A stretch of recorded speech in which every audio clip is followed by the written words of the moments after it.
Good morning, everyone. In this video, we are on page 4 of the notes. So here we're going to be looking at other types of growth and decay models that rely on percent increase and decrease. So first, for a growth function, we can represent our growth factor as a percent increase or 1 plus r, where r is our percent increase or decrease. Then for a decay function, we can express that as a percent decrease where it is 1 minus r, where r is again a percent increase or decrease. Now the thing with the r as a percent, you are going to want to change that to be a working decimal. So change to working decimal. And we'll see what that looks like as we start working through some of these problems. But if it was 5% increase, we would want to change that to 0.05 as a working decimal. If it was a 50% increase, we would want to change that to 0.5 as a working decimal. Now, these calculator steps for exponential logistic regression, you can actually cross that off. Instead of doing the regressions on our calculator, we're actually going to show how to prove algebraically how to find the percent increase and decrease in a given exponential model and how to write the full model equation. So looking at number 3, we'll get to this percent of change a little bit later. It says the city of Euclid is growing at a rate of 4% per year. So it is growing, and instead of being given a growth factor like it's doubling or it's tripling, we're given the rate of 4% per year. So that is our rate. To change 4% to a working decimal, we are going to change it to 0.04. So to write an exponential function and to complete this table, first, what is our starting amount or our A value? Our starting amount is the starting population of 28,000.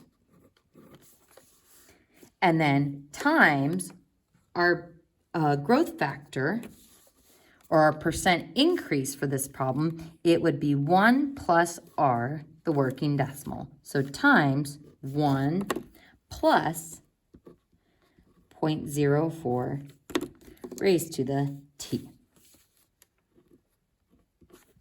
And if we wanted to, we could simplify that to be y equals 28,000 times, and then just 1.04 to the t. And that would be our growth function.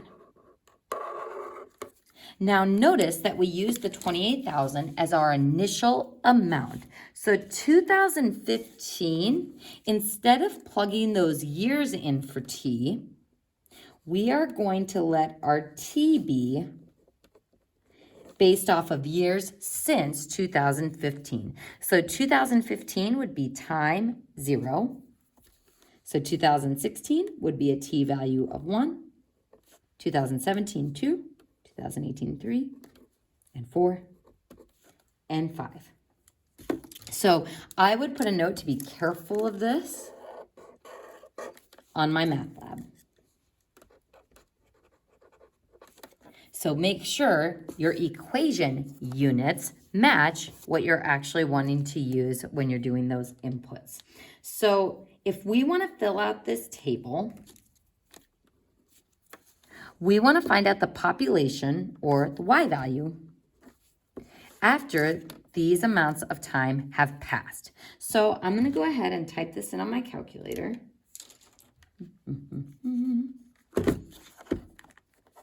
And we're going to get 28,000 times 1.04 raised to the power of 1. Let's just check and see if this checks out. Yep, 29,120. Then second enter to copy paste, and then time 2. We get 30,284.8. So 30,284.8. Now, do we want that 0.8 of a person? Nope. We're going to go ahead and round down. Second, enter. after 3 years, our population is growing more. So 31,496.192, round down again. Second, enter. After 4 years, we get 32,756.03968, but we know we're going to round down. And then after 5 years, 34,066.28127. But again, we're rounding down, so we don't need to include those decimals. So that would be our completed chart. So this shows us how the population is exponentially growing as time goes on. So problem A says, compare the amounts of increase from 2015 to 2016 and 2019 through 2020. So let's go ahead and take a look at this first set of years from 2015 to 2016. So if I subtract these to see how much it's increasing by, that would be 29,120 minus 28,000. And that would give me 1,120. So that's how much the population went up in 1 year's time from 2015 to 2016. But what about from 2019 to 2020? How much will the increase be between those 2 years?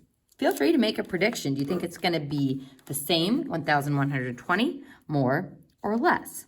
So our population in 2019, 32,756.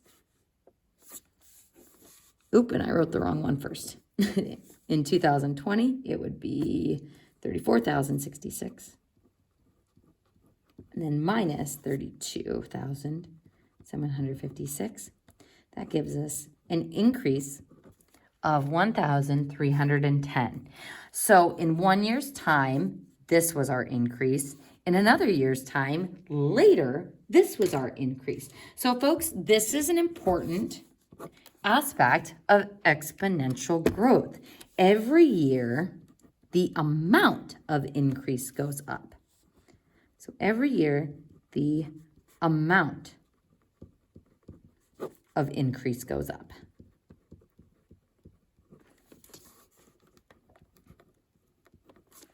If we had gotten the same increase, 1,120 again, that would be a linear relationship because for every 1 year, the population goes up the same amount. That would give us slope. Well, exponential growth and decay functions don't have a slope. They start getting steeper as time goes on. So if we look back at this page, this doesn't have a constant slope. We start increasing very, very small, but the increase starts getting larger and larger as time goes on. So that's important when you start thinking about how to best model your data is exponential growth. The amount of increase goes up with every subsequent year. So it says, how do you think the increases in the prior question would compare to the amount of increase from the year 2025 to 2026? Well, our increase was 1,120, then 1,310. So we know that it would increase and that it would have to be greater than 1,310 for an increase because the increase is increasing every year because it is exponential growth.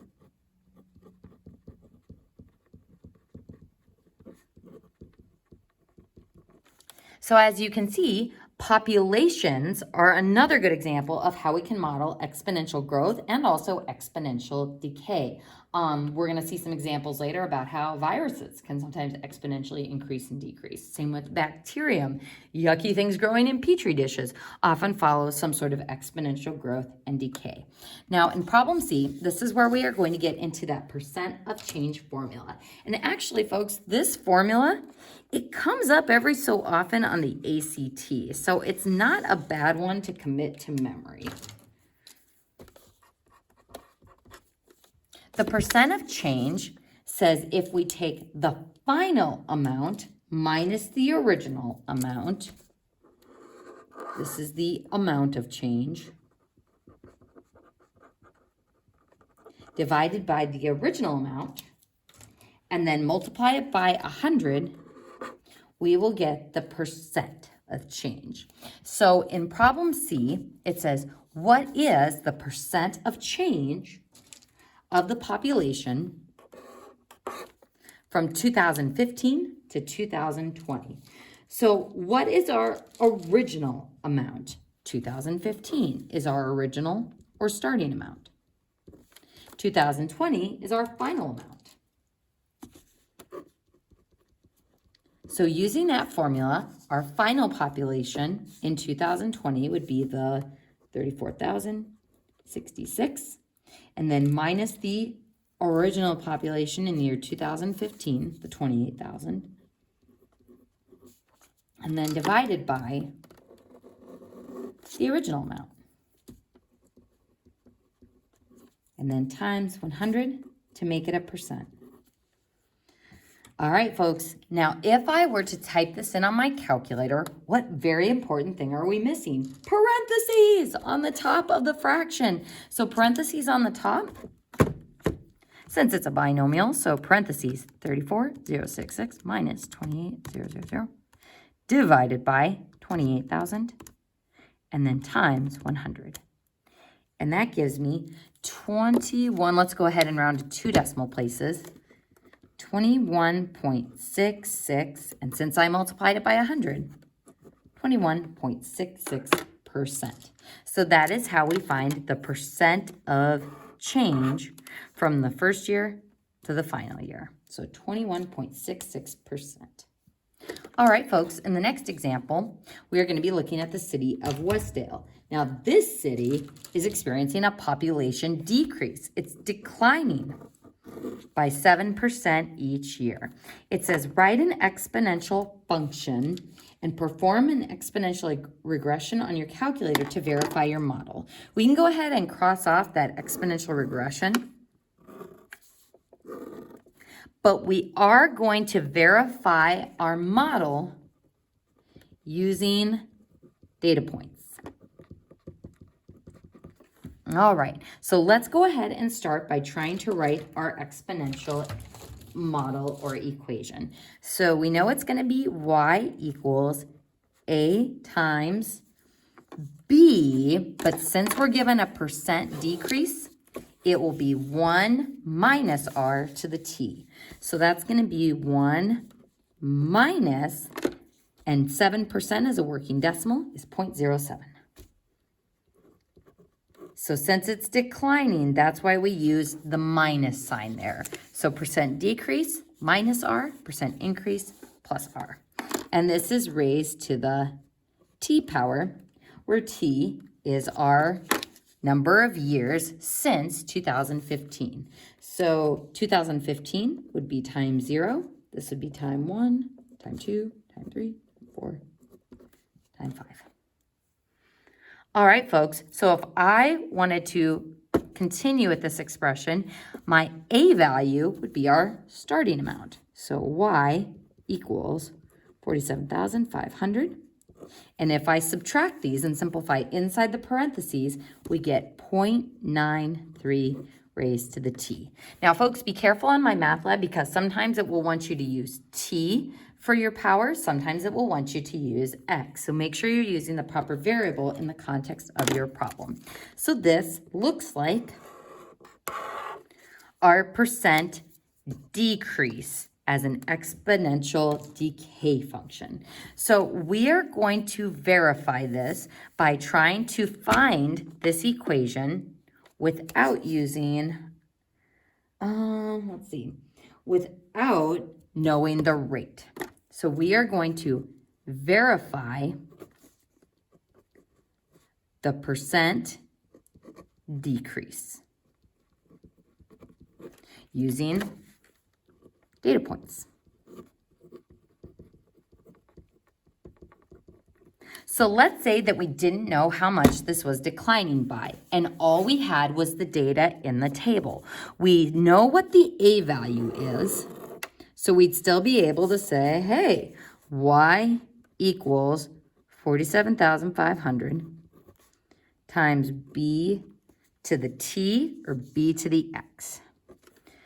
So we know what the a value is, but what we don't know is the b. So we need to find the base. We need to find the decay factor or the percent decrease. So we need b. Now, how do we find b? Well, we've got some data points that we can use. So folks, I want to show you what happens if we use the first data point. We're going to go ahead and just use this one. How do I turn this into a data point? Well, we know that our t value would be 1. We're looking for our b value, the 47,500. And the y value that goes with that t value of 1 is the 44,175. So can I solve this equation for b? Yeah, easy enough. B to the first is just b. So if I divide both sides by 47,500, what we're going to find, so 44,175 divided by 47,500, we see that we get our 0.93. So b is 0.93. That's our decay factor. And if I wanted to find out that percent, we could just set this up as 1 minus r equals 0.93, and we could figure out the 7%.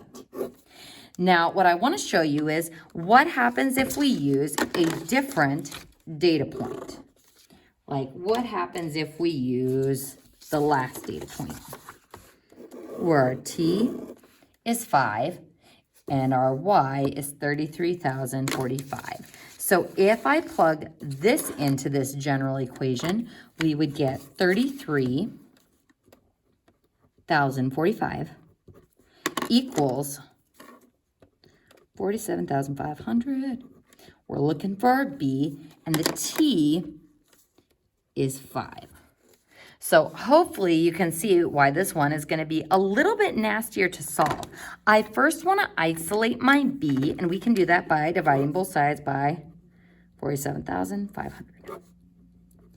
And what I want you to write is that gives you, let's see, 33,045 divided by 47,500. It gives you a pretty nasty looking decimal. So just write nasty decimal, because we want to store that value on our calculator before we go any further with our algebra. Now, we've got b to the 5th equals a nasty decimal. Folks, if this was b squared, how would we get rid of the squared? We would square root. If this was b to the 3rd, we would cube root. How do we get rid of the power of 5? We need to 5th root both sides. Now, if you're like, well, how on earth am I going to do a 5th root? Because there's definitely no button for that on my calculator. How you take the 5th root,